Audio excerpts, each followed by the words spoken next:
Hi Vikings, welcome back to semester 2. I hope everybody had a really good winter break and you are back feeling recharged and rested and ready to take on this second semester. Before we jump back into the second part of the school year, we just wanted to make sure that we spent some time together this morning going over what it means to be a North High School Viking and really making sure that we are on the same page and we have the same understanding about how we create a safe and respectful school environment for everyone who comes here to learn and everybody who's comes here to work every single day. So we're going to talk through a few of those things this morning, and then if you have other questions, you can ask your learning community mentor, you can ask your teachers through the day, you can find a counselor or an administrator, but we want to make sure that we're having those conversations proactively and that everybody understands what is expected from all of our North High School Vikings.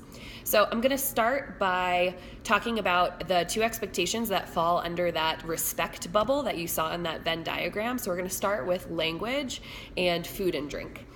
And so there really has been no change to language.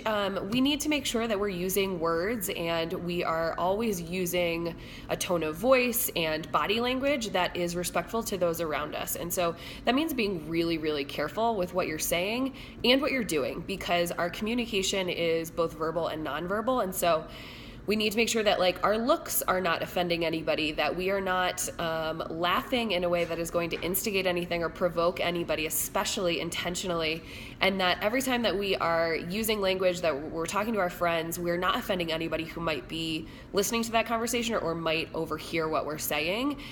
We need to really think about the impact of our words and our actions on others and creating a safe and respectful school environment for everybody. So no real changes there. You need to be very, very conscious of what you're saying and how that could affect other people who are around you. Food and drink. So previously at North High School, we have said that there's no food or drink allowed in the classrooms, and we are going to make a change to that this semester after some pretty long conversations with teachers and with families and with students, and then looking at data that we got back. So on one of our school surveys that we took, we actually found out that North High School students eat breakfast less frequently than most other students in the district, and that many of our students have meals provided for them or eat consistently less frequently than others. And we know that proper nutrition and eating consistently is really, really important for learning and for being alert and having the energy to get through your day. And so we want to do what we can to support you with that and to make sure that we are being conscious of the fact that you might be really hungry during the day, and getting a granola bar into your system is going to help you get through that math class in a much more successful way. So what we are saying is that food and drink is going to be allowed in classrooms going forward, with the exception of computer labs and the library, so that we can make sure that we are protecting our technology and keeping those really common areas clean. And this always will be up to your teacher's discretion.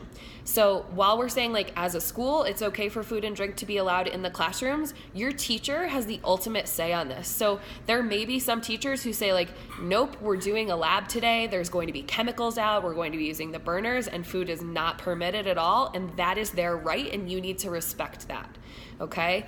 There may be other teachers who say yes, it is absolutely fine for you to have a snack, but that needs to happen in the first 10 minutes of class, and then you need to clean up after yourself, and then it needs to go away, and we're not having food for the rest of the time. That is okay, okay? So as a school, we're saying yes, but your teachers will be able to decide what that looks like in their classrooms, and you need to respect that that is their space and that they are putting those parameters in place to make sure that it's the most productive learning environment for everybody. All right, so we're just going to start with those two right now. I'm going to give you guys a little bit of time to ask any questions to your LC mentor if you have them. If you've got no questions, then we will move on to the expectations that fall under safety in just a moment.